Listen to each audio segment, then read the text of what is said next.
Hello, and welcome to episode 35 of the Mindful Knitter podcast. My name is Claire, and I am your host. It's been quite a while since I last filmed. I think it's been 2 months, maybe 3. This has apparently not been the year of filming podcasts consistently, but we're here today. So if you're new, welcome. I'm so glad to have you. I'm happy that you found my channel. And if you're returning, welcome back. I'm so happy to have friends that come back time and time again to spend time with me and talk about yarn. If you want to connect on social media, I'll let you know about that now. It's also in the description down below the video. I am on Ravelry as the Mindful Knitter Pod, and I'm on Instagram as the.mindfulknitter. And if you ever need to email me any questions or about collaborations or anything, then you can get to me at clairethemindfulknitter@gmail.com. I am coming to you today from the southeast of the United States, where I live with my husband Alex and our 3 Great Danes, Murphy, Nobi, and Obi, and Nolly. I do know what my dogs' names are, I promise. And it is now the middle of September. We're getting towards the end of September, so fall is starting to appear outside, and it's great. I'm wearing a sweater today to kind of celebrate the beginning of fall. Also, my house tends to be kind of cold, so it's practical. And it's one of my finished objects for today, so I'll talk about it a bit more just in a few minutes.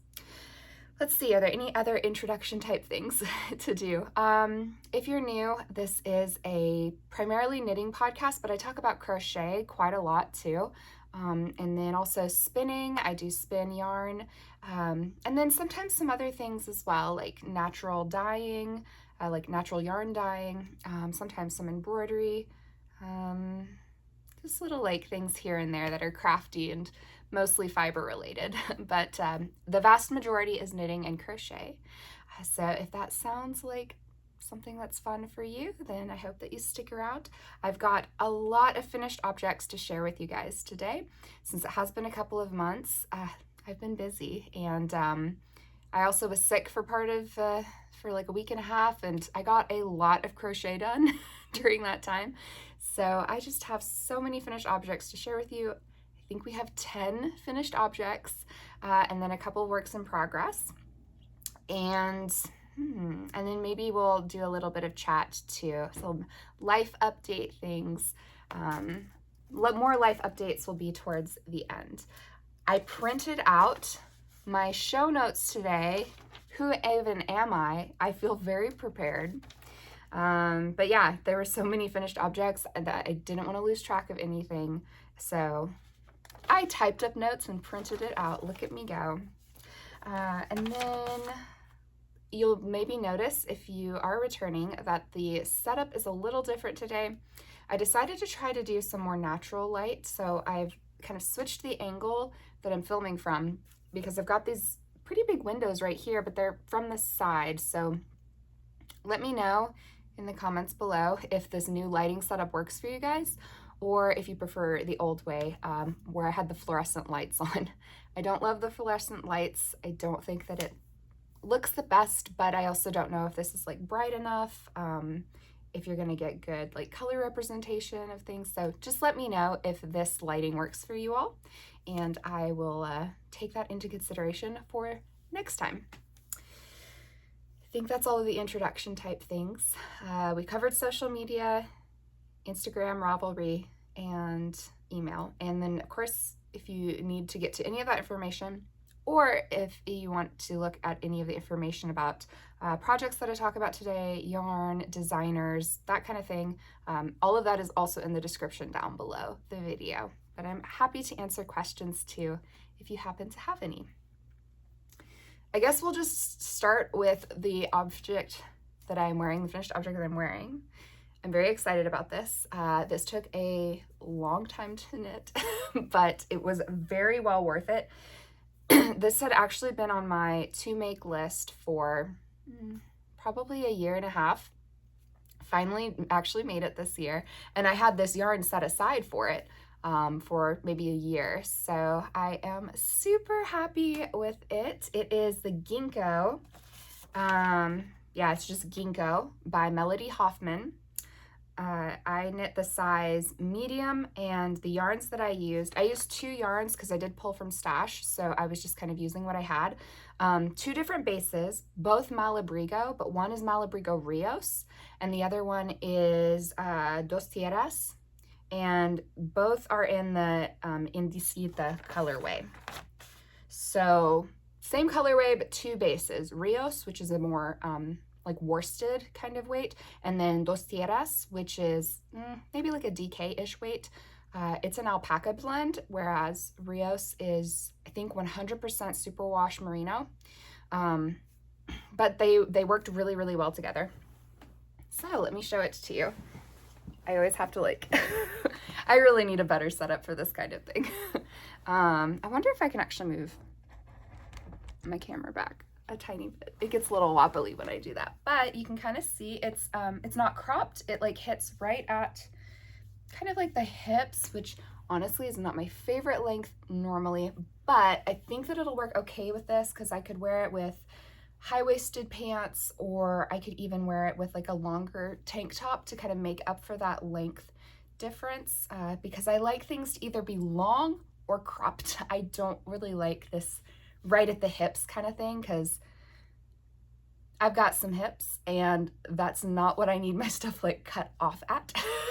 I either need things cut off at my natural waist or I need them long because I'm kind of short-waisted, and I have a larger hip measurement as compared to the rest of my body measurements. So, which is not a bad thing. It's just, I don't love how that looks when things just hit right there. So it's got these beautiful kind of kimono style sleeves, which I just love. And I love that the way that the yarns actually kind of played together. You can kind of see that this is Dos Tierras, and this is Rios up here. And I'll show you the back in a moment because the back is actually really cool. I kind of think of this sweater as my business in the front, party in the back sweater, because look at the back. Look at this. Isn't this fun? So we've got this really low back, which makes it a little quicker to knit because you got less fabric. This beautiful kind of detail right here, the edging is really pretty. And then we've got this long eye cord that keeps everything nicely tied together. But you can see with my yarns, the colors are not all from the same dye lot, and so we do have some color variation, but I really, really like it. This has a lot more blue, and it kind of striped in the way that it kind of pooled. And then this has got more blue here than up front. The front's more green, so it's kind of like a party in the back, but very much business in the front, with everything being a little bit more monochromatic, a little less stripy, and just very neat. It's got this nice little like neckline right here, very neat looking. I'm shedding, ignore that. I took a shower a little bit ago, so the hair is still kind of doing what it wants. Yeah, so the finishing details I think are just very, very nice. The hem is just like a garter kind of hem. So very simple but effective. I really love this sweater so much. This is just my style. I love flowy things. I'm really not into fitted tops especially. I wear leggings quite a lot, which might be one of the reasons why I like my tops to be a little bit looser, a little bit more free. But I also really like some nice wide leg pants as well. So I don't really like things that cling to me. I like to feel lots of freedom of movement in my clothing. So this definitely fits the bill for that. And I think that this is just a beautiful, beautiful pattern. It was very simple. It was very well written, like very simple as far as, you know, there aren't tons of bells and whistles on it, which is great. It was very soothing to knit. Whenever it did get to a section where you needed to change something like for the neckline or increasing for sleeves, etc., She wrote it out all very, very nicely. Melody Hoffman's been writing patterns professionally for quite a while, and she has got a good system down. She knows what she's doing. So I love her patterns. Let's see if there's anything else. I like that it is mostly the alpaca yarn, the Dos Tierras alpaca blend. I think it's an alpaca merino blend. I like that it's very flowy and drapey, because alpaca does tend to be drapier than wool, just because of the construction of the fibers. Wool tends to be a little fluffy, whereas alpaca tends to be more similar to like a silk kind of fabric. You know how silk just kind of like drapes very nicely. So alpaca tends to kind of do that, which I think works very, very well for this kind of sweater because it is so flowy. A little bit of drape I think is really nice. But it plays really well with the merino yarn too, which I have mostly on the back of the sweater. So it worked great. I might adjust this I-cord strap just a tiny bit so that it sits perfectly, but I do like this neckline. This works pretty well. Any other things to say about it? And I apologize too for any coughing or throat clearing that might happen. I am still recovering from a cold. I guess I'm recovered from the cold, but that like sinusy stuff is still kind of lingering as it does for a week or two after. So I apologize for any kind of throat clearing that's probably going to happen. Other things to mention, it is warm. I think this is a really great transitional piece, particularly for the fall. I love this color for the fall.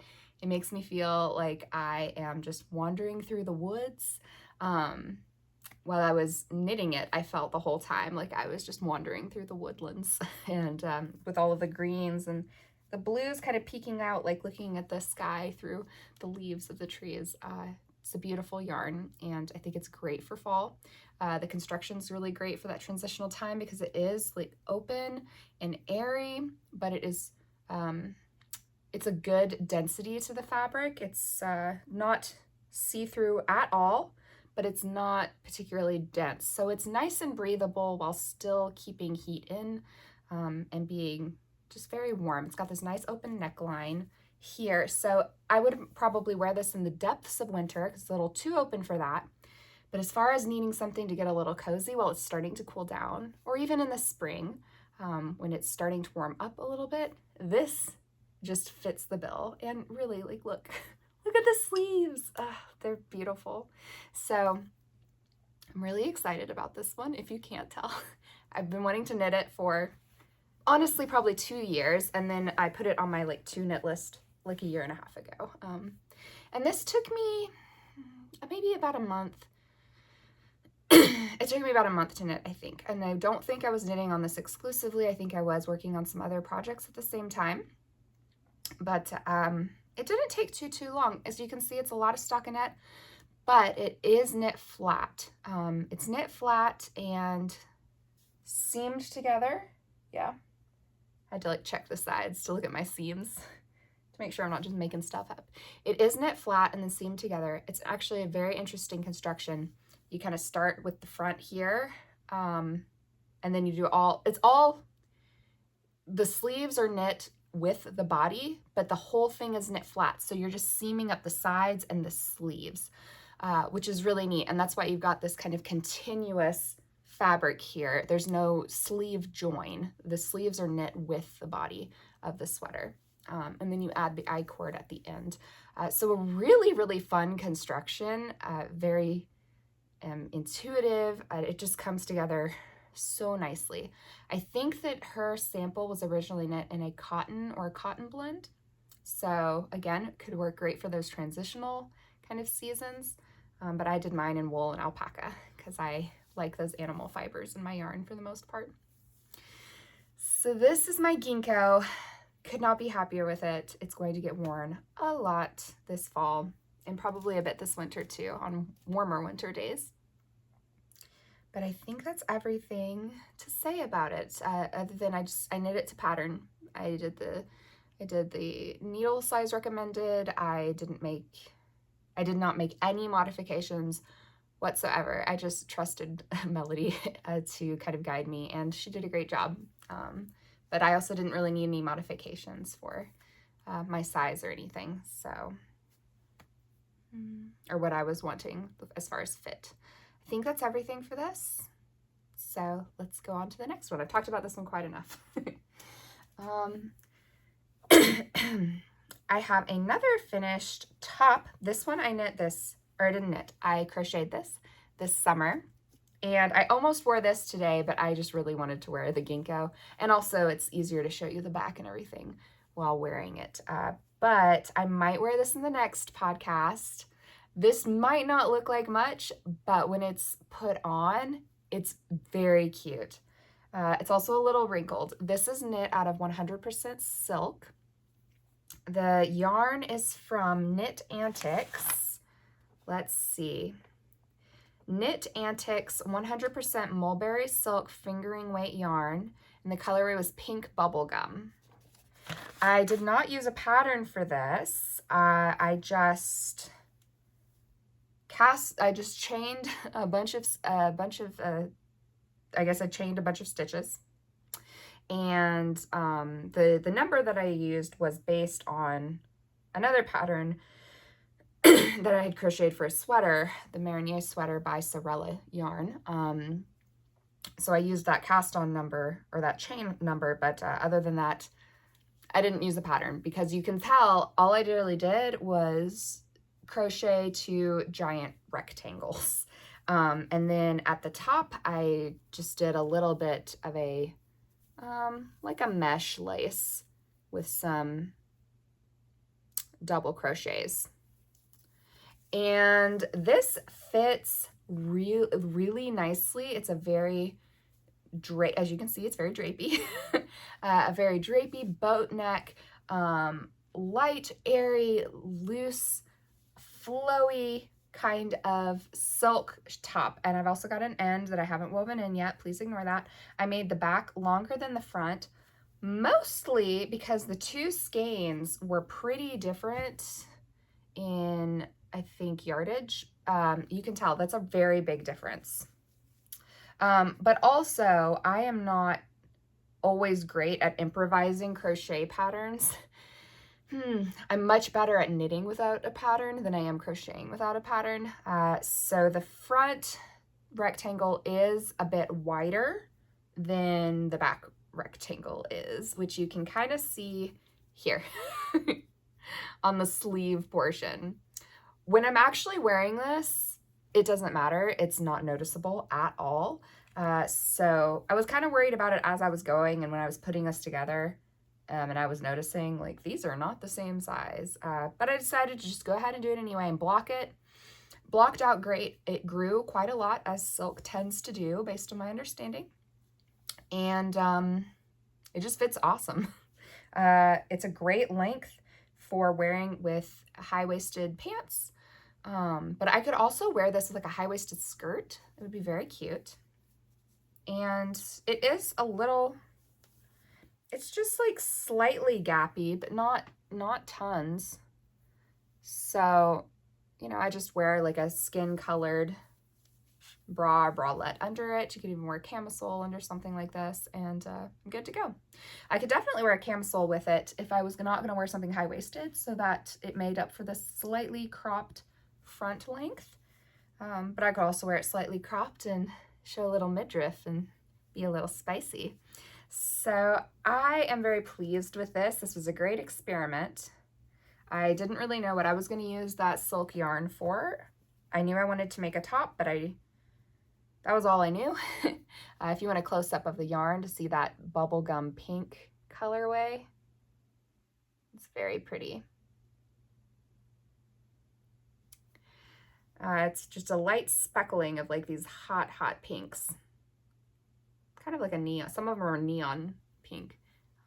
Very pretty, very wearable, especially for summer. Very cool, light, and airy. So I'm pleased with this. The crochet hook that I used was a 2.75 millimeter hook, which is very small.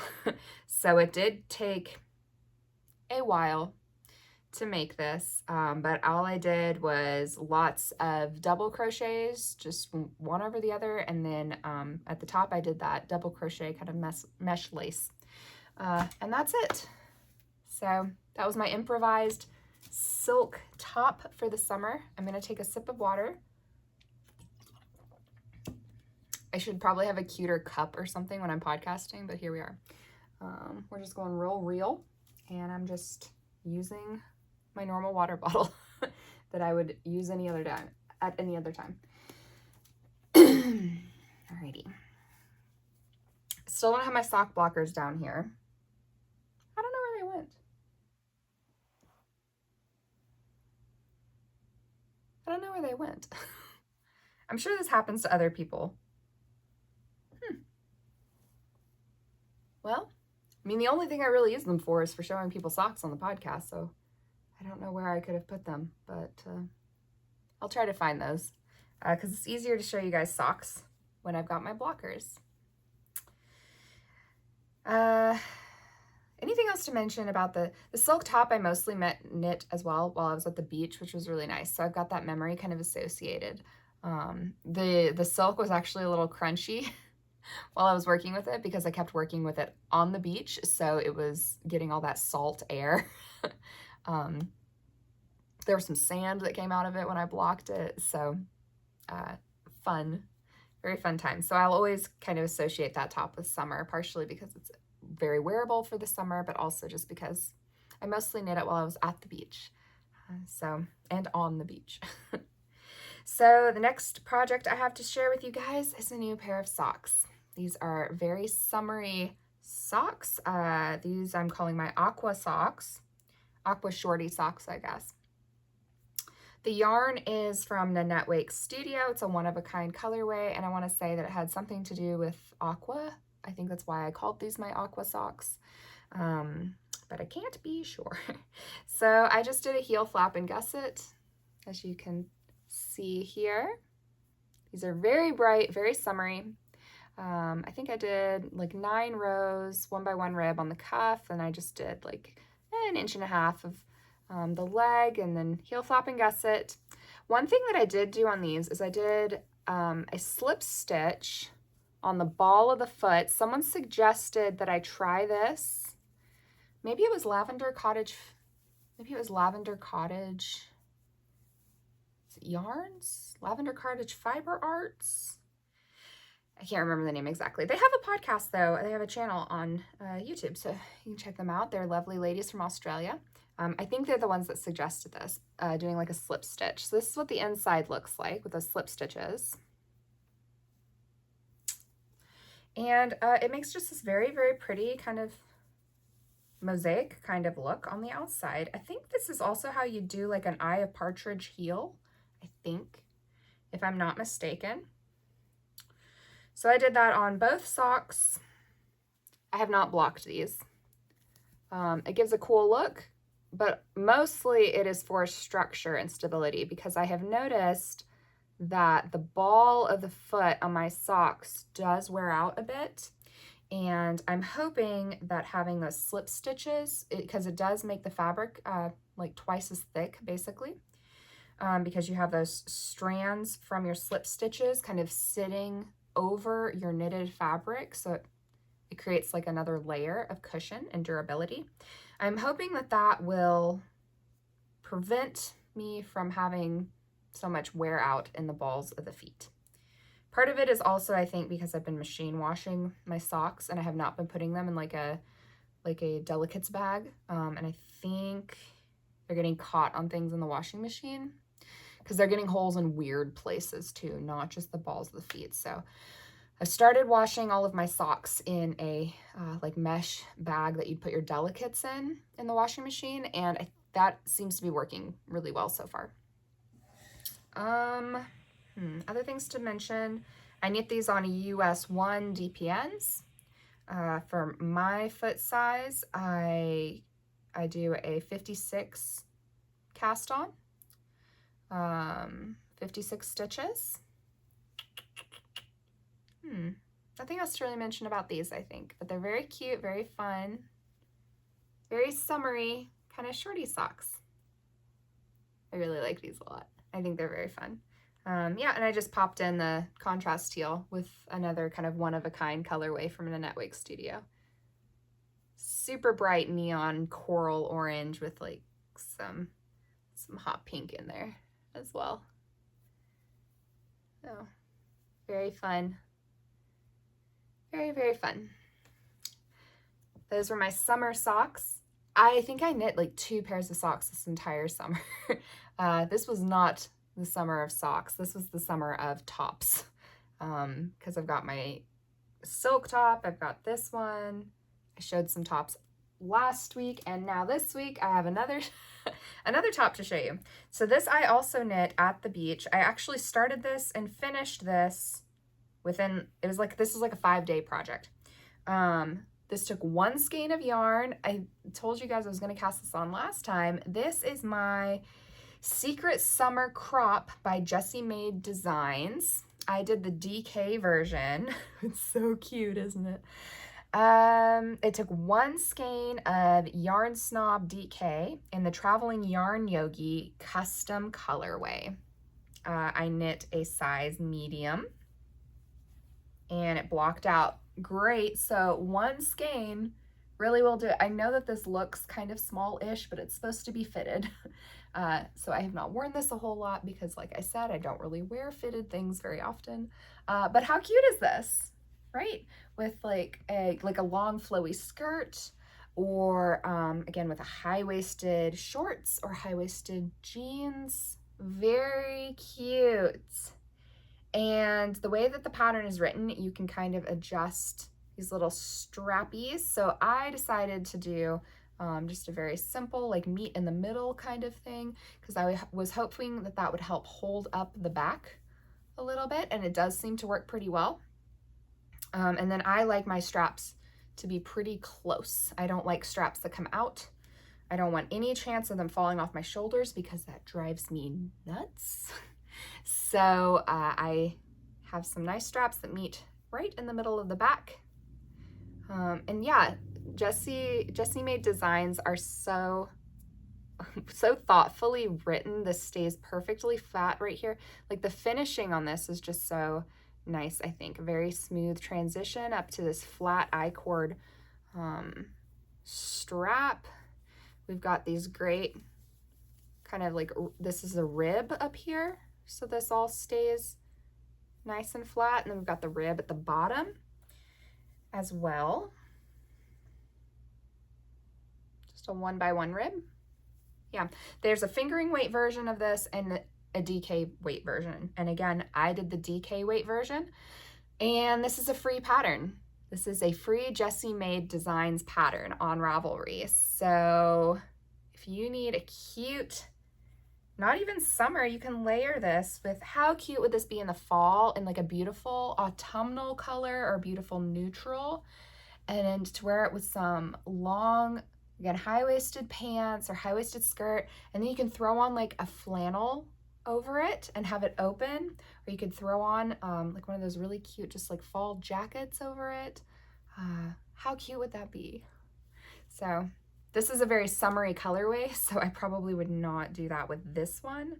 That's actually a really cute idea. And now do I want to make another one in like a neutral? Maybe. So this is a great pattern. Again, it's free on Ravelry. And 1 skein of DK or 1 skein of fingering weight can get you, I think, up to a medium.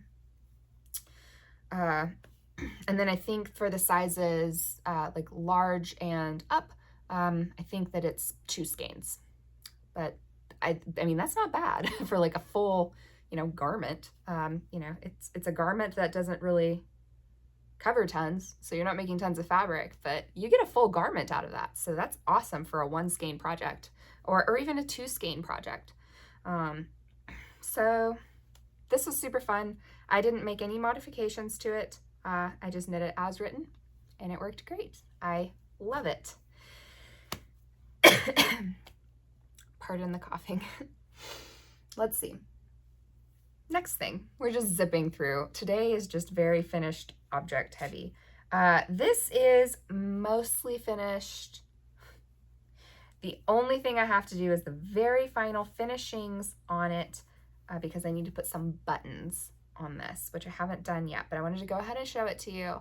And then I'll see if I can show it to you guys again next time when it has the buttons on it. But this is a little baby kimono cardigan. How cute is this? Look at how cute this little thing is. Oh my gosh. So the way that it's written is it's got these two little flaps. So you can either do it, you can close it one way or the other. I think depending if it's a boy or girl. And you have like a ribbon in here to keep the one flap closed, and then you've got your two little buttons here. We've already got our little buttonholes in our button band. And you just button it shut, and it's so cute. I knit the second size. It's written for 3 different sizes. I think that they said that the smallest size was appropriate for babies 5 pounds, which seems very small. So I knit the second size. I have a niece that is going to be born in November, and so this is her little baby cardigan. I knit all of my nieces and nephews special items for when they're born, but then I also usually knit or crochet them things for birthdays and Christmas and stuff too. So this is her welcome into the world cardigan.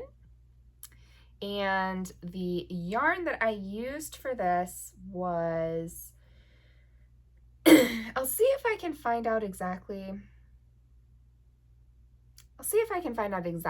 what the yarn was that I used, because I got it out of like a bargain bin somewhere for like $2. But it's DK and it's acrylic and it's a baby yarn. And you can see it's got these cute little speckles. I'll try to find the band because I do have the ball band somewhere, but I couldn't find it before the podcast. So I'll see if I can find that information for you guys, and I can put it in the description down below so you can look up that yarn if you want to. But the yarn is a DK weight acrylic baby yarn, and they had lots of different speckles. The pattern is called Baby Kimono by Elizabeth Jarvis, and it is a free pattern on Ravelry. So cute. You've got these little cute garter cuffs. And I just think that it is a very cute, nice little details, very cute little baby knit. And it's up pretty quick because it's DK weight and it's for a baby, so it's not very big. I did use almost the entire skein. I had very, very little left over for my 100 skein, or my 100 gram skein. So I would maybe say if you're knitting the 3rd size in this, you might need slightly more than 100 grams of a DK weight yarn. It could just be the yarn that I was using, but I think it was pretty normal yardage. I don't think it was like a heavy DK. It was pretty normal DK. Yeah, so, and there's the back, if you're curious. Very, very cute. And I kind of like that it's these oranges and yellows and like brown speckles since the baby's being born in November. Baby's name is Naomi. So baby Naomi is going to have a cute little kimono cardigan to keep her warm on her birthday. It might be slightly big for her because this looks a little big for a newborn, but she, doesn't have to be just, I don't think these are exclusively autumnal colors. I think this is a pretty neutral, so she can wear it all winter as well. And hopefully it'll keep her nice and cozy. Nothing else to say about it. It was a good construction. You can kind of tell because the stockinette is going sideways. So fun construction. You knit 1 flap, and then you put those stitches on hold, and then you start knitting. You start knitting a sleeve. So it's kind of a cuff to cuff construction. You start knitting a sleeve flat, then you knit the body. You switch to just knitting 1 flap while you have other stitches on hold, then you finish that, you go back to the body, finish it off, and then you knit your other sleeve, and then it's seamed up the sides. So yeah, the sides and under the arm is what gets seamed. And then you don't have to seam the flap back on. You add those. So when you knit one of the flaps, you put those stitches on hold, you knit this arm, you knit part of the body, and then you attach this, you know, you just pick up those stitches with your working yarn, and then you just attach and you just keep going. So you don't have to seam the flap on. It gets added organically as you are knitting the body. I don't know if that makes sense the way that I said that. Hopefully it did. But yeah, good design. I did notice though, the first sleeve that I knit seemed way too long for a newborn baby or any baby in proportion to the body. But I left it until I had gotten the rest of the sweater done. And this sleeve as written seemed like an appropriate length. So I either read the pattern wrong, or it was written in such a way that it was a little ambiguous as to like how many times are you actually increasing, decreasing. So I did end up putting some stitches on, like putting my needle through some stitches to hold them. I cut the fabric, and then I knit a new cuff on to shorten that sleeve when I was done. So there's that. If you're knitting this, if you have that same experience, I fixed that sleeve at the end, and it was easy and fine. There's my little baby cardigan for little baby Naomi, who will be with us in about a month. I guess like maybe a month and a half. Very exciting. Maybe 2 months. We'll see. She'll get here when she gets here, but she should be here in November. Next things to share with you guys. There's so many finished objects, aren't there? Make sure that I'm getting through everything. We've got the crochet top, we've got the crop top, we've got the socks, Ginkgo, baby kimono. Okay, I'm gonna show you the set that I made before I show you my Stephen West twists and turns from last year, because I'm definitely showing that to you guys today. But I made a brioche hat, which I'm very excited about. Look how pretty this is with its beautiful halo with the mohair. Oh my goodness. So I kept seeing people with their Harlow hats from Andrea Mowry.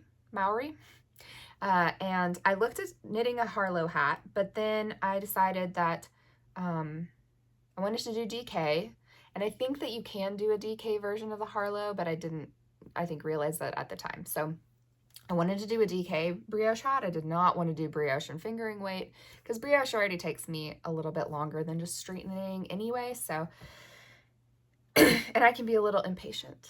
Plus, if I'm wearing a hat, I want it to be warm. Like, I'm wearing the hat for a reason. And fingering weight hats don't tend to do it for me. So I know brioche is a thicker fabric than just like stockinette, but I still wanted DK. So the pattern that I used was the classic brioche hat by Purl Soho. I have knit quite a few Purl Soho patterns at this point, and I really love them.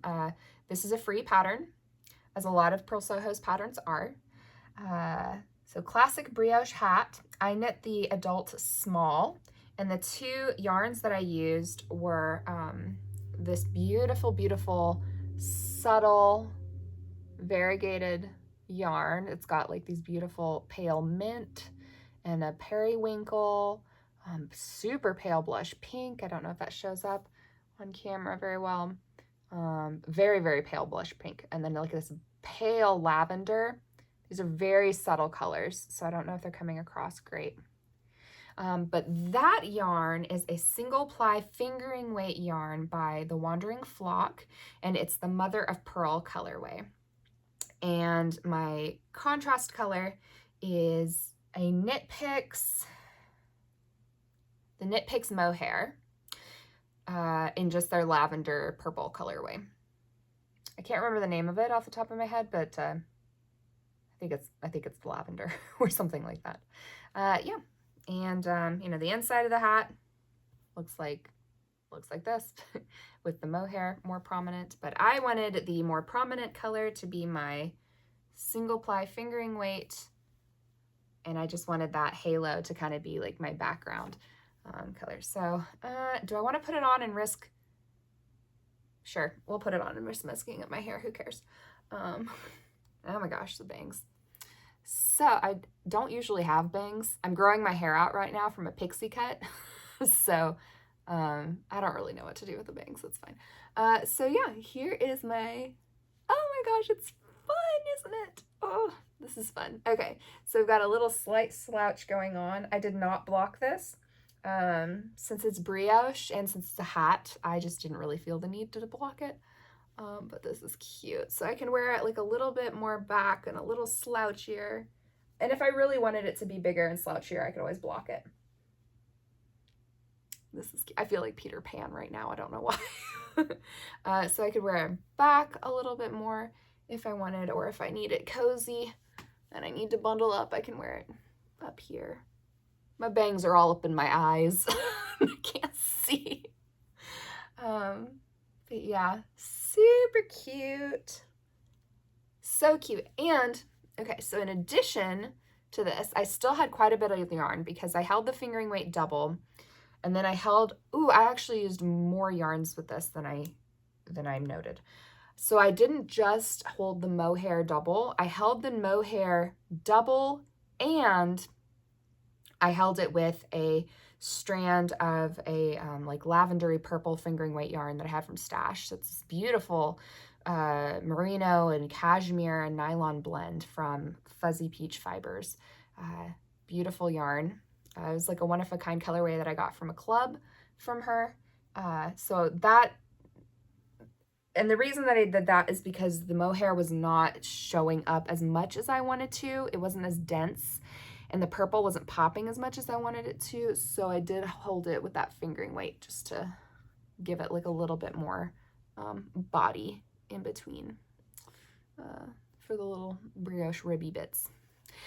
So I had a lot of yarn left over because the classic brioche hat is written for 1 skein of DK, and I was using 2 skeins of fingering and mohair, so I had a lot of yarn left over, so I made a scarf to go with it. This is the color tipped scarf, also by Purl Soho, also a free pattern, and I just I used that mohair with that purpley lavendery yarn again. This is the mother of pearl. You can kind of see the colors a little bit better on here. It's so subtle. I wonder if I turn up my ring light if you'll see it anymore. Not really. It's really subtle. In person you can see it, but even in person it's subtle. This is also kind of wrinkly because it's been just sitting.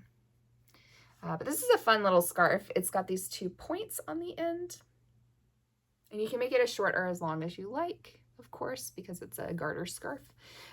This section I did that beautiful purple yarn with the with a white Surrey alpaca.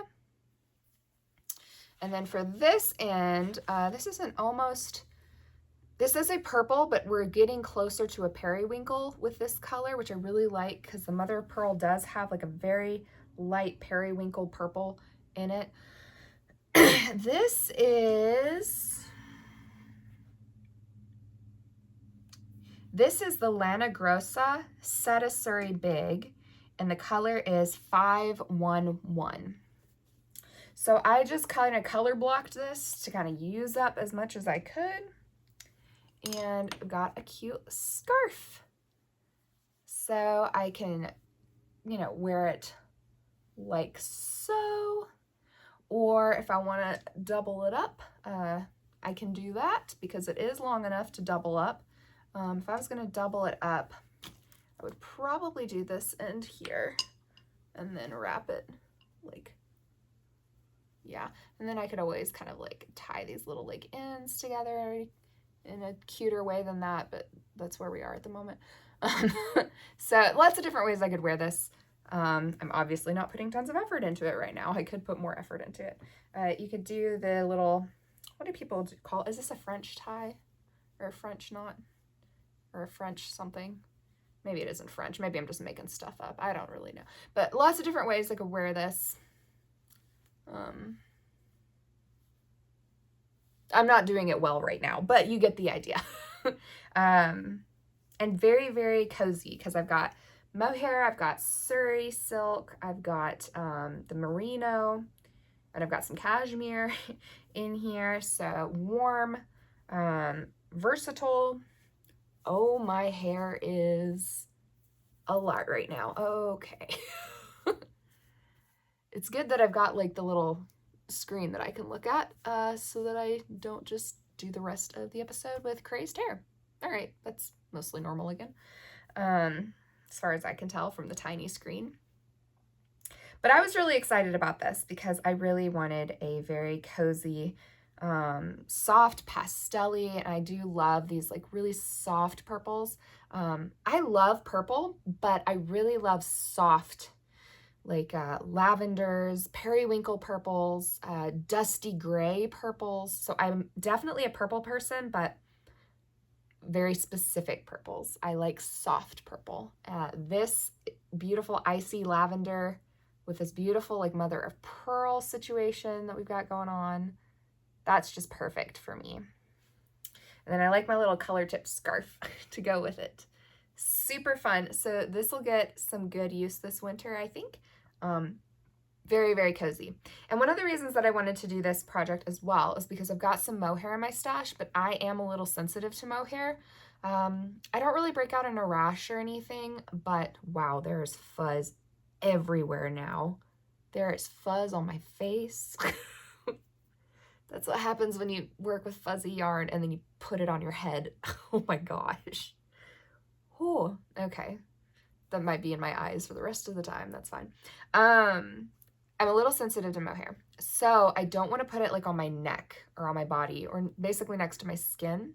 I have one shawl that I did knit with mohair, and that's how I found out that I'm a little sensitive, because every time I wear that scarf or that shawl, I'm like constantly kind of like scooching it away from my skin because it's just scratchy.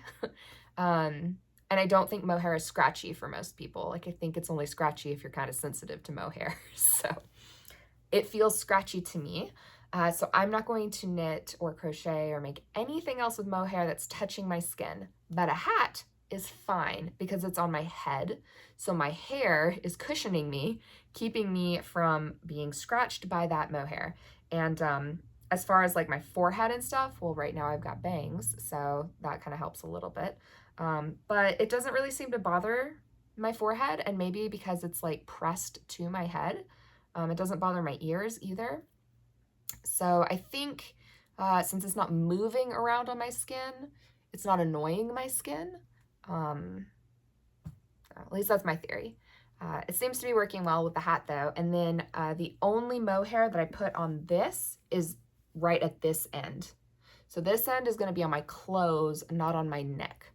Anything that's touching my neck is either Suri, which I don't have a sensitivity to, or it's merino wool, which I also am not sensitive to. The only thing I found a sensitivity that I have as far as fiber is mohair.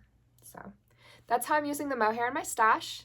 I'm just using it in a way where it's not going to touch my bare skin, or at least it's not going to touch my bare skin in a way that's going to annoy my skin or irritate my skin.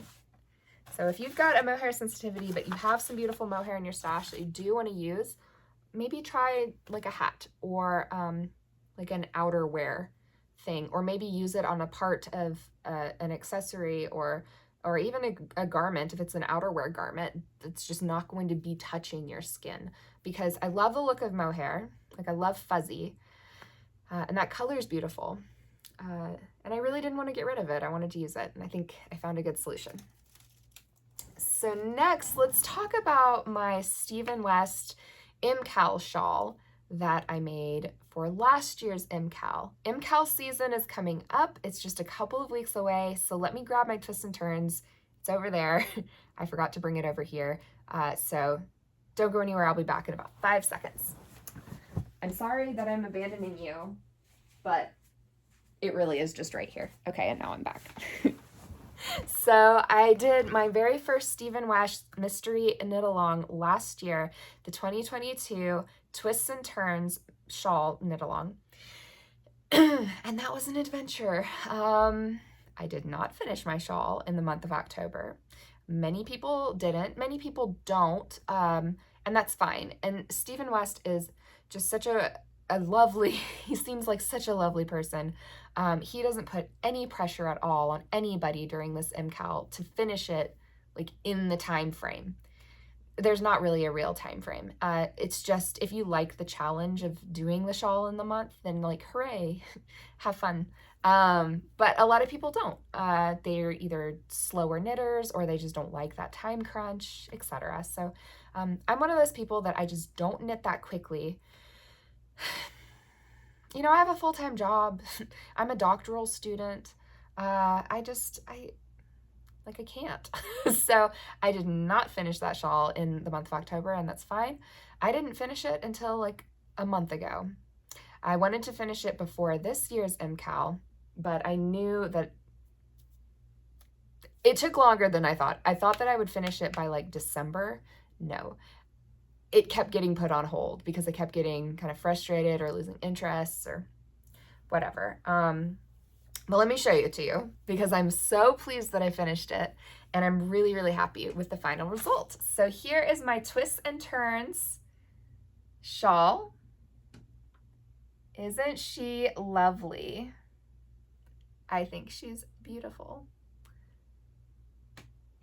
Gorgeous. Yeah, really, really beautiful. So if I do say so myself, it's Steven's pattern. So I made one modification, but it wasn't even my modification. I borrowed someone else's idea that I saw on Instagram. So we've got these beautiful wings with this lovely little detail here of this little swirly twirly, which is so cute. I do have mistakes in here. I don't care. So if you notice that I've got mistakes in here, good for you for noticing the mistakes. You have a sharp eagle eye. Yes, there are mistakes in here that I did not fix because this took a million years. I was not going to fix the mistakes unless they were just glaring mistakes that were going to really mess up the thing in a significant way. I'll show you one of my mistakes. This is fun. So you see this little swirly twirly, he looks different than the other one because I wasn't watching the video tutorial while I knit this one and I just did it wrong. But did I fix it? No, I did not. And when I'm wearing the thing, you're not going to be able to tell. And unless somebody has like knit the pattern themselves, they're not really going to notice it. So I didn't think that it mattered at all, and I didn't fix it. But we've got this really cool detail in the middle that I think was really what made this shawl so special for so many people with this braid. Really cool detail. A lot of people loved this. I think most of his mystery shawls are kind of controversial. A lot of people loved it. A lot of people wanted to... everything I was going to say sounded really unnecessarily violent. A lot of people got really frustrated with it. Yeah, I got frustrated with it a few times, but like, honestly, I also had a lot of fun with it a lot of the time. So it's kind of difficult. Like if I put on some Stephen West videos or if I watched some other people's like kind of vlogs about their, like Knitty Natty did a vlog for her entire experience knitting the shawl last year. I would watch those and rewatch them while I knit on mine. I'd watch Steven's videos because I just like to watch his videos sometimes.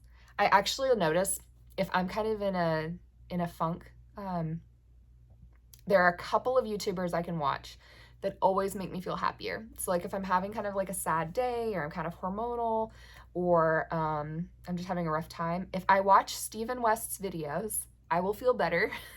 He just has this like beautiful, bright energy. I don't know, he's just such a beautiful person. And then Jillian Eve, she has a channel on spinning. And she is just like a gold mine of information. She used to be a professional educator, and now she has like a more of an educational kind of YouTube channel for spinning, hand spinning, spindles, wheels, etc. She also covers some things like weaving. She's got some, you know, sheep to sweater projects that she has documented on there. She has all kinds of things, but she's also just a beautiful person. And I don't know, watching them, I think that their spirits just like lift me. So I don't know, if you're looking for some really good things to watch when you're feeling down, I watch Stephen West and Jillian Eve, and they make me feel better about life. So yeah, when watching those things, particularly Stephen West stuff, I would feel very inspired, motivated, and it was a lot of fun. The other I love this. I love these antler cables. This is my very first time doing cables. So I'm pretty pleased with myself that my very first time doing cables was on this shawl. And then I did do the optional little I-cord woven in, which I love.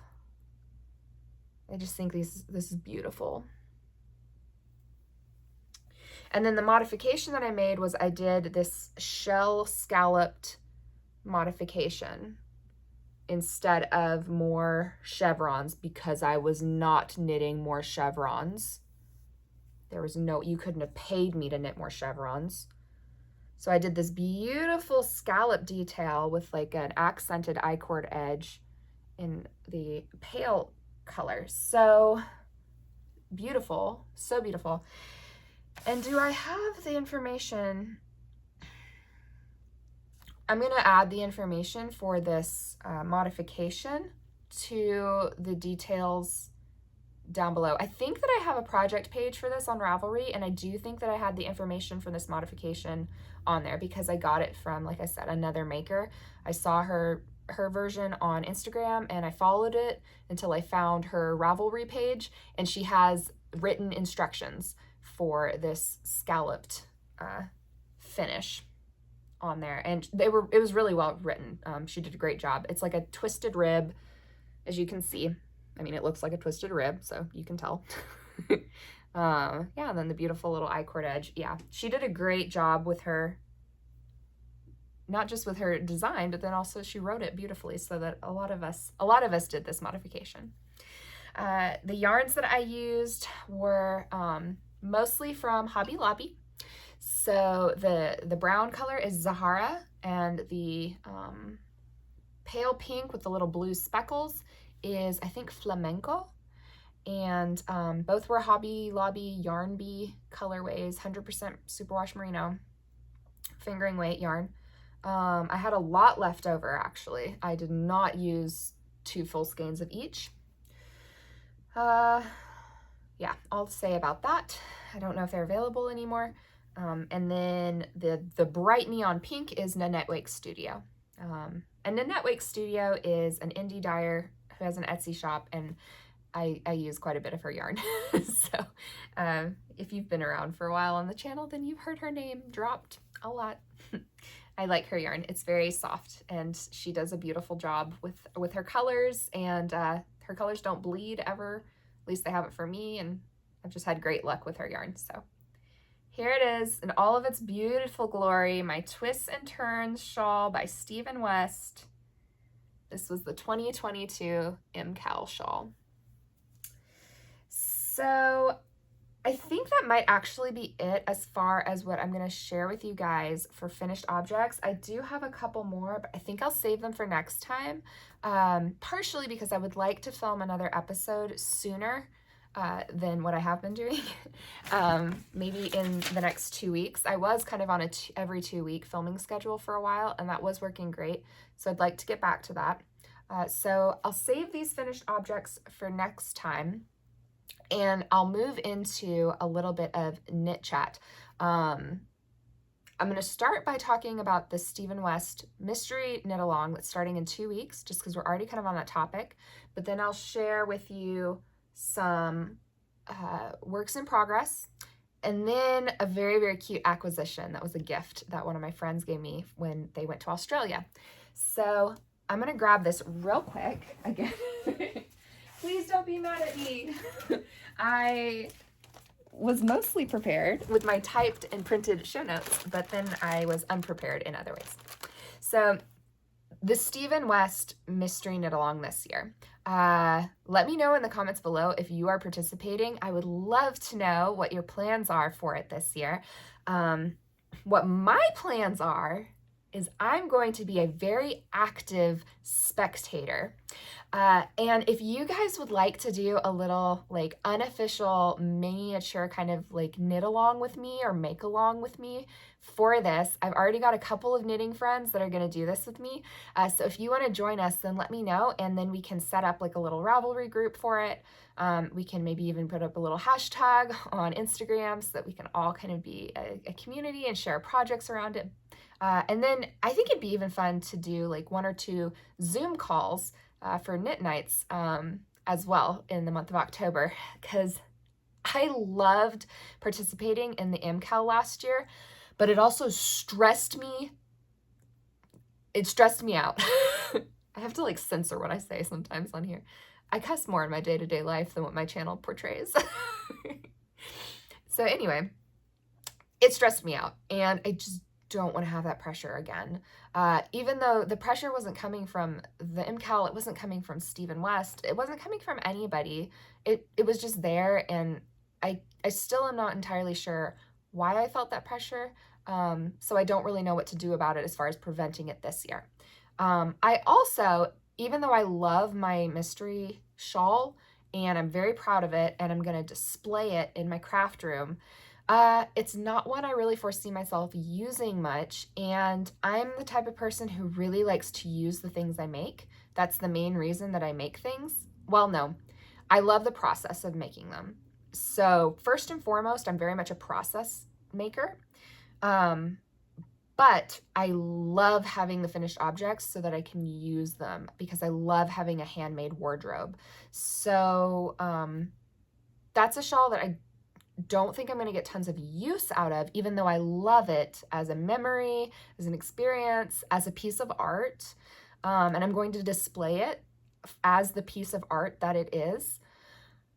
But I really am, I guess, I like my knits to be a little practical as well. So for this year, didn't want to stress myself out, and also didn't want to commit to a giant project that I wasn't sure if I was going to use. So I've decided that I'm going to be a very active spectator, and I'm going to really enjoy watching everybody's geogradient shawls as they're making them. I'm going to watch all the videos. I've been following all of his releases of all of his new things. I'm going to be very actively spectating while making a Stephen West shawl that I already have the pattern for, that I already know that I'm going to wear, that I've already been wanting to make for like a year, and with yarn that I already have in my stash. So if that sounds fun to you, then let me know, and we can just join in and have a whole big party about it. We can all be Stephen spectators. That sounds it sounds like we're watching him. We can be like MKAL spectators together. I don't know if you necessarily, so I don't feel like I'm going to make rules for this, because it's just a very unofficial, casual kind of just make along. So it doesn't even have to be a Stephen West pattern, but I think it's fun if it is. I'm doing a Stephen West shawl because I want to make a Stephen West shawl while everybody else is making the Stephen West mystery shawl. I actually found a beautiful fade in my stash that I'm going to be using, because I love the idea of the geo gradient, and I love gradients, I love fades, I love ombre, I love all of that kind of thing. So I have a suspicion that I probably will end up knitting the geo gradient shawl at some point, but I haven't seen the pattern yet, so I don't know. So I want to see the pattern before I decide to whether I'm going to knit it at some point or not.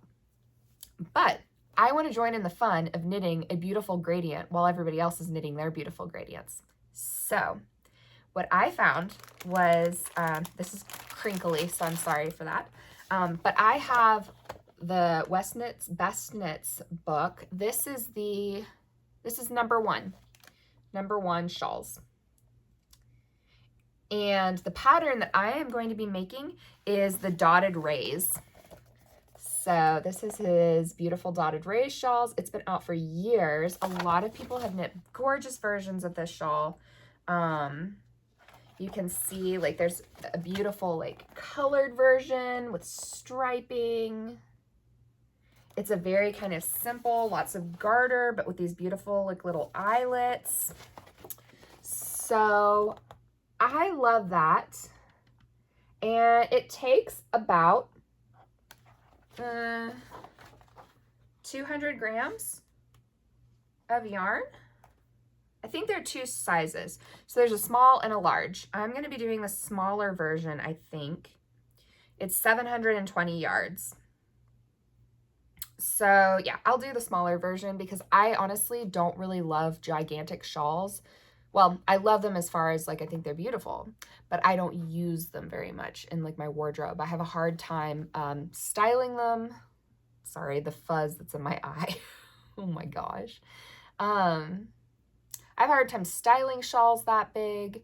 I am a pretty like medium-sized person, so those shawls feel like they are swallowing me sometimes. Some people love to feel swallowed by their clothes. I don't. I like I said, like I like to feel very free in my clothing. So if a shawl gets too big and it feels like it's eating me, I don't really love that. So I really love a good like shawlette, like a very like thoughtfully made one skein shawlette actually is great for me. And then like a 2 skein shawl, it's kind of my sweet spot. A 3 skein DK weight shawl is about as big as I want to go, unless like I just am doing something very extravagant. So yeah, 720 yards, that's perfect for me. Also, that's probably doable for me to do in the month of October, which I would love to do. I'd love to start this at the beginning of the Mystery Knit Along and then finish by the end of October. I think that'd be great. If I don't finish, that's fine. But I would like to. I think that'd be fun. So I'm doing the Stephen West Dotted Rays, and the yarn that I found in my stash to do this is the Emma's Yarn theme pack. If you've seen her theme packs, you know they're beautiful. This is the Sweetheart theme pack. And I know there's a little glare from the window, but you get the gist. Isn't that just beautiful? So I've got this beautiful gradient or fade of pinks, creams, all the way to this like wine color. Oh my goodness. I love this. So I'm probably going to start with this guy and then move darker as I go. And this is perfect. It's 810 yards. I might even do 1 or 2 extra rows just to really get good use out of my yarn because his pattern says 720 yards. So I have 810 yards. So I just might go a couple rows extra just to really like use up this yarn in this project.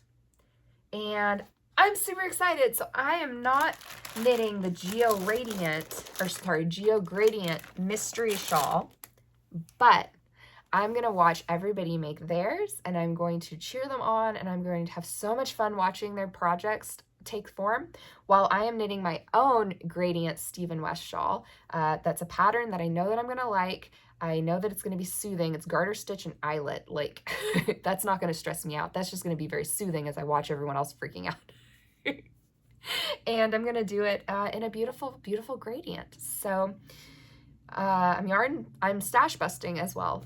I'm just so excited about this plan. I can't even tell you. So if you want to join along with me in a kind of unofficial, very casual make along, it doesn't even have to be knitting. You could crochet something. If you want to weave something, oh my gosh, it'd be so fun. And yeah, we'll watch everybody's shawls take shape together and not knit it. Or I say that if you are doing is my hair doing something weird now? I don't know what's happening. Again, I'm growing my hair out from a pixie, so it's just different every day and I never know what to expect. If you are knitting the Geo Gradient shawl and you are participating in the Stephen West Mystery Knit Along, then you are very, very welcome in this make along as well, because I would love to see your project and I would love to cheer you on as you're going. And I'm excited. I had a lot of fun last year and it was really exciting to see everyone's projects. Because, you know, I know what mine looks like in my colors, but I love to see everybody else's in their colors. So, and I'd love to hear your experience too as you're knitting the pattern, because that could help me if I decide that I want to knit the pattern at some point. So yeah, let me know if you want to knit along, crochet along, weave along, whatever along with me. I'm going to be casting that on the cast on day, which I think is October 5th for the Geo Gradient Mystery Knit Along. Let me know, but that's my plan. And I'm really excited. There are, I think, at least a group of 3 of us that are doing this, and maybe more. And you can always comment below the video, but you can always, you know, get in touch with me on Instagram as well, or even Ravelry. So, now what do we have? Works in progress. So I've got 2 works in progress to share with you guys. I only have 2 works in progress, and one is my kind of on-the-go easy knitting, and the other one is my knitting that I've been working on almost obsessively for the past week. I have been very monogamous in my making lately. I have only worked on one project at a time for maybe the past like month. I'm just really like in a groove with it. If I'm finding it very soothing. The rest of life has a lot going on right now. My life is not full of chaos, but it is very busy and I'm juggling a lot of different things. So I think just having one thing to focus on at a time with my making is really helping my brain. So the thing that I've got right now as my kind of on the go, simple knitting is I've got another double take tee. So if you saw the last podcast episode, you saw the double take tee that I made this summer. I'm now knitting one in more kind of like autumnal, muted kind of colors. And I've got most of the front half done. This pattern is by, is it Espastrico? My notes fell. Double take tee, Espastrico. I'm knitting the size medium, but I am making a slight modification in that, well, I'm actually making a couple of modifications. So I am cropping it quite a bit. I'm taking, I think 2 or 3 inches off of the body length. The cast on number of stitches is for the size medium, but then as far as like the height of the sleeves, I'm doing the measurements for size large sleeves because I don't know if I have like bigger arms compared to like my other body ratio. I don't know like proportionally if my like arms are bigger or not, or if I just really am averse to tight sleeves. I can't really tell. But in any case, I wanted bigger sleeves. I like flowy sleeves. So I am doing the size large sleeves, which just adds like height to it to make looser sleeves. It doesn't make the sleeves longer, if that makes sense. So I think you knit like 4 inches before you start doing neck shaping stuff. I'm doing 4.5 before I do neck shaping stuff because that's what it is for the large. So the large size I think has like just a total extra inch for like the circumference of the sleeves, which is nice because it makes my sleeves not fitted. But yeah, so I'm making a little cropped double take tee. This is the front. So if you're not familiar with the pattern, it's a free pattern by Espastrico. It uses, for the size medium, small, and I think there's an extra small perhaps. It uses 2 skeins of fingering weight yarn.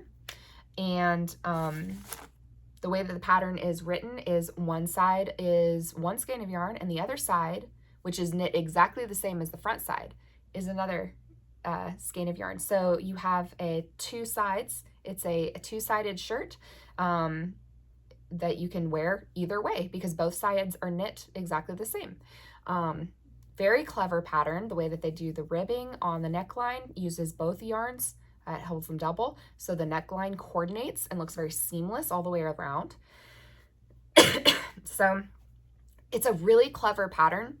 It's knit flat and then you seam it, but that doesn't really bother me. I do like seamless patterns, but I'm fine, obviously, seaming things because I've shown you multiple patterns now where I had to seam stuff. So it doesn't really bother me. It takes me, I don't know, maybe it takes half an hour to seam it. It really doesn't take enough time for me to be bothered by it. This beautiful, beautiful yarn is a fingering weight yarn by Knitted Wit. It's the Knitted Wick sock in the Setasuri Chavez. I think if you were going to say that in English, it'd be Cesar E. Chavez. I think. So Cesar E. Chavez, National Monument.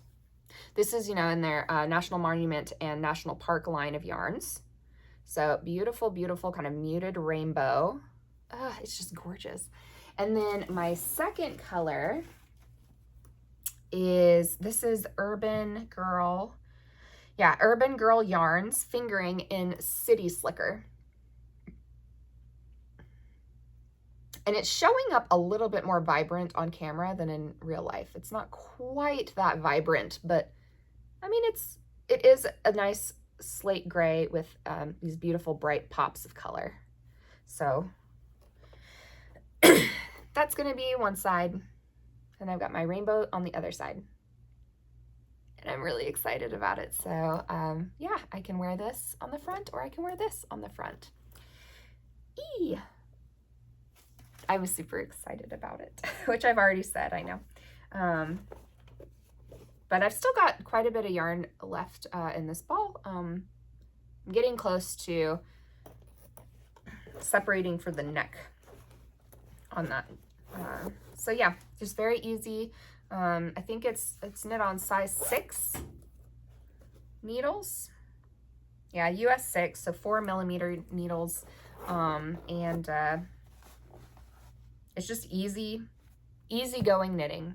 I used to take socks with me everywhere for my emergency knitting or my out and about knitting, but I have a lot of socks now, and I like having these knit tops, and I love using those really like I love using my beautiful fingering weight skeins for something that's going to be like more visible than, just socks I'm going to wear around the house, even though I love my hand knit socks, obviously. I like that I've got some tops too. And I'm keeping this in my canvas bag by Artemis Yarns from their Legends collection. So that's fun. Okay, my second work in progress, and this is the one that I've been working on basically constantly. I cast it on Monday. Now it's Friday. And I am over 3/4 of the way through it. So this will probably get finished by the end of the week. So you will probably see it in the next podcast episode. I can basically guarantee you will see this in the next podcast episode. So I got on D-Stash 2 skeins of the La Bien-Aimée Corey Confetti, which is her Corriedale worsted. I think it's a blend, but I think it does have Corriedale in it. I think. Don't quote me. But it's a wool blend, and then it has all of these like little neps of yarns from their mill that they're trying to, save. So they're trying not to cut down on waste. They're trying to cut down on waste. Yeah, this is beautiful Corey Confetti. This is the colorway is Amy's Peach Sweater #1. So you can tell it's this gorgeous heathered mauve purple, yeah, with these bright neps of yarns that they rescued from the mill.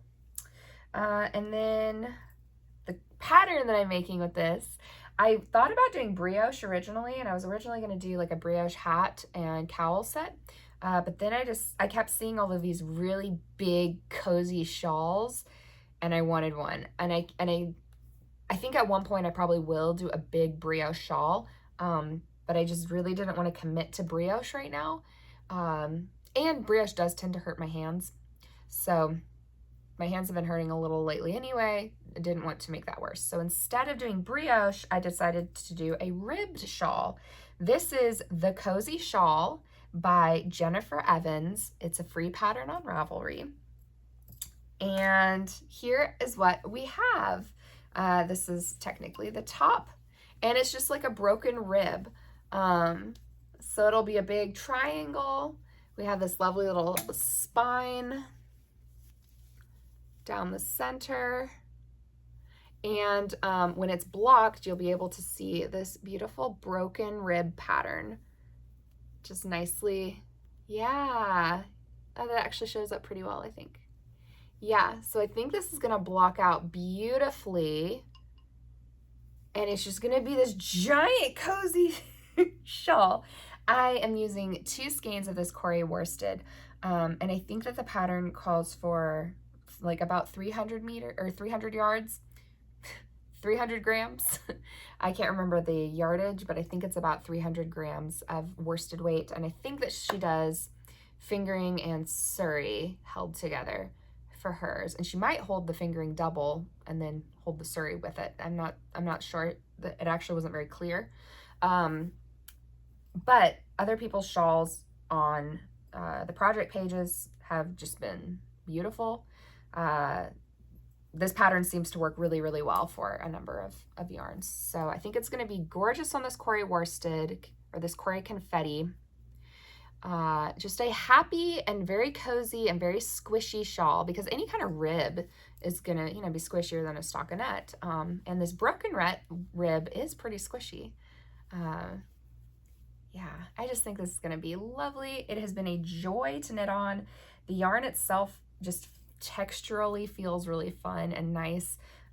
It is soft. It is not as soft as like a merino, but it's soft. So definitely going to be fine around this sensitive skin, I think. And if I'm wearing this in the depths of winter, I'm going to be wearing a sweater anyway. But it's soft. I wouldn't say it's a soft yarn. Does it feel like butter? No. But does it feel soft? Yes. And then it's got all these beautiful little like neps that are just so much fun. Every single time I come on a new color, it's just a joy to behold. So I've just been having fun knitting this. I haven't wanted to knit anything else or crochet anything else. I've just wanted to work on this. And we're getting close to being done. I do think I'm going to probably find a yarn in my stash for the border and the bind off, because I do want this to be a good size, and I think that with just 2 skeins of worsted weight yarn, it might be cutting it a little short. And I really want it to, if I'm knitting a big cozy shawl, I want it to be a big cozy shawl. So I'll probably find a skein in my stash for just like the little edge of the border and then the bind off, and that'll be a nice little accent as well. I do love a nice little accent on the edge of things. But I'm not going to make it gigantic. I'm not going to make it as big as the pattern suggests, because again, I don't want to be swallowed by my shawls. But I'm knitting it to pattern other than that. It's knit on US 10 needles, which is 6 millimeters. So this thing does go by pretty quick. And I'm knitting this on my Knit Picks wooden needles. I think this is the Rainbow collection. I don't know. I actually got it from as a free gift from Knit Picks with an order that I placed last year, I think during Black Friday. So, yeah, can't remember, but they're wooden needles, which have just been very pleasant to work with this big gauge and with this bigger yarn. Yeah, so super fun. I'm excited to share that with you guys next time, all finished. And it's going to be so cozy this winter. I was planning on making more fall things, but I don't know. I got really into the cozy stuff with like the mohair hat and scarf, and then this big, fluffy, squishy shawl. I don't know. But I will make some things that are a little bit more fallish too, because it really doesn't get that cold here. But I think we're supposed to have a colder winter, right? So that's what everybody keeps saying. we'll see if it actually happens. That would be nice. I wouldn't mind a colder winter. I would actually enjoy it, especially if it meant snow. Because last year our winter was very mild, and I found that to be kind of disappointing because I like having 4 distinct seasons. And if it's winter, I want it to act like winter. So those are my projects. Last thing that I will show you guys is a gift that one of my friends kindly brought back to me when they went to Australia. So he brought me this cute little, I think it's technically a planter, but he brought it to me kind of as a yarn bowl, which is so sweet. I love alpacas. The plan is to have an alpaca farm in the next few years, which probably will be featured on the channel whenever that happens. So if you want to stick around for a couple years, there'll be some alpacas in our future. And then he brought me as well these 2 skeins of patons. They are 100% Australian merino wool. It's a premium crepe yarn, both 50 grams. Bluebell merino 5-ply, and 100% Australian merino. The blue is color 4404, and the green is color 4407. And it was just so sweet. So I'm not positive what I'm going to be doing with these, but, well, this will probably hold yarn. I don't know what I'm going to do with these, but I thought that was so sweet of him. They'd be great for color work. Yeah, I think they'd be good for color work, so we'll see what they become. But that was a very sweet gift from a sweet friend, and I'm very grateful for that. Those are my yarny things. If you were just here for the yarn, thanks for joining me. If you want to join in with the Stephen West MKAL spectating make along, maybe I'll come up with a catchier name for it if enough of us want to do it. If you want to join in, let me know. And I'm just so excited about that. I think it's going to be a lot of fun. Yeah, let me know about that. And then I've got some other finished objects to share with you guys next time. Then, of course, I'll have some things that I probably will finish between now and next time as well. I've got a couple of crocheted things to share with you guys next time, which is fun. One of them's kind of Halloween-ish, so be on the lookout for that. It's just in time for spoopy season that's happening in a couple weeks with October. So that'll be next time. And we've got our make-along. Thanks for joining me if you are only here for the yarn, and if you're headed out now, I hope to see you next time. Just a little like life update stuff, chatty things for you guys if you're interested in that. Just updates. So I am finishing up data collection for my doctoral research. So I know a couple of people have commented on that and have asked me about it, and thank you so much for your support and just chatting with me about it. I am doing my PhD, and I'm at the end of it, so I'm doing the dissertation, and yeah, I'm finishing data collection, and I'm going to contact my statistician within the next week, and we're going to start talking about analyzing the data. I'm going to get it all written up. And then my plan is this semester to defend my dissertation and get graduated. We'll see. There is always stuff to do after you defend your dissertation, just to finalize it for publishing. So the actual graduation may or may not happen this semester. It might be that I graduate in the spring, but I'm done with everything other than those little edits. And I can just, take the spring semester to just kind of get all those edits done and then chill out. But I plan to be done with the actual work this semester. So that's very exciting. And again, thank you guys for your support around that, because several of you have reached out to me and just been so kind and supportive. Some of you have done your own research, either for your master's or your doctorates. And you've just been so very, very kind. So I appreciate that, because it is a lot. So that's exciting. And other than that, this summer I've been kind of active, despite having that really bad sprain that took me out for almost 2 months. I've I've been pretty active. I went to Mammoth Cave National Park again with a different friend this time. And we did some like night sky photography, which was really great. We got to look at the moon through these really high-powered telescopes that were brought over by the university from their astronomy program.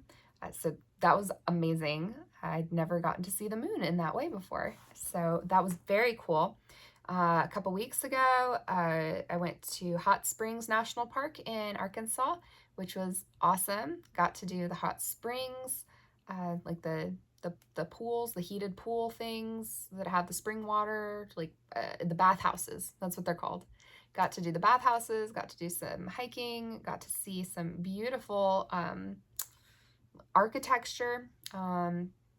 Yeah, there's like a natural park around there that has some beautiful structures that were built by the college or the school of architecture there. Very, very cool. There's a giant wooden tree house that I climbed all through like a squirrel, and it was amazing. What other things did we do there? We did a lot. Hot Springs National Park is kind of cool because it is a little bit more historical than like naturey, but I would still say it counts as like a natural park kind of situation because it is a natural phenomenon that the whole thing's centered around. It's the hot springs. So the bathhouses are kind of like the main thing you look at, and that's very historical in nature, but you can see the hot springs themselves as well, which is really cool. I stuck my hand into it. It's very hot. I wouldn't necessarily recommend doing that. I don't even know if it's safe. But there were no signs saying that you couldn't do it. And, you know, people were like dipping their finger in. So I was like, I'm just going to dip my whole hand in. It's hot. So, you know, in case you didn't know, hot springs are hot. Like really hot. Not so hot that I got injured, but hot enough. And I stayed at the Arlington Hotel, which is a historic hotel there. Where, you know, they still do a lot of those spa services, those bathhouse services there. So it was a very cool experience. That was just a couple weeks ago. Other things, I've gone camping. I went camping at Mammoth Cave National Park. Part of the star stuff was that we brought a stargazer tent, so it's all mesh, so you could see everything in your tent. You didn't have to like open a little window flap or anything. Like the whole thing is like fine mesh, so you can see everything, which was really cool. So doing lots of that kind of thing. And then being outside as much as possible. It's been a pretty mild summer here. Usually we have a lot of days in the 90s and 100s, and it's been mostly in the 80s. And then a couple of times it's been in the 70s. So it's actually been really pleasant. And I don't really mind a mild summer so much. A mild winter annoys me, but a mild summer, that's fine. And then anything else to make note of? Not really. Not that I can think of. I already mentioned that I've got a new baby niece that is coming to join the family in a couple months. Yeah. I think that's about it as far as life update things. I do think I'm going to share a little bit more. Oh, I have to, next time I need to show you some hand spun that I finished because I spun it during Tour de Fleece for a sweater project. And I might be casting that on fairly soon-ish. So I'm going to share my hand spun with you guys next time. And maybe I'll have a project like actually assigned to it. I know I want to do a yoked sweater that's fairly simple, but I haven't picked one yet. So if you have any good suggestions, you're very welcome to let me know. But I would like to do like a simple yoked sweater for my hand spun. It's like a worsted weight. So I don't think it'll be too hard to find a good pattern for that. But I'll need to show that to you guys next time. This has gone on long enough though. So I think it was good. I didn't show you everything because I had quite enough to show you. And next time I'll be thoughtful around what to chat about too, because sometimes I love to hear other people's chatty stuff in their podcast episodes. And I don't feel like I chat about my life tons. I mostly just talk about the yarn. So if you guys would like a little bit more chattiness, yeah, let me know. because I really like that kind of stuff when I listen to other people's podcasts, but I tend to not do it because I don't want to annoy anybody who's here for yarn by like telling them all about my life when they don't care about my life. But I really find that I like to hear about other podcasters' lives and things, because as I'm knitting and listening to them, it's like I'm getting an update on like a friend. So I don't know. Let me know though, because I can be a little chattier if I know that it's not gonna be irksome. I think I'll end it here for today though. Yeah, I've got some ideas for other content coming up in the future, but I'll just leave that as a enticing mystery for you guys. But I think that some more content is probably in the pipeline.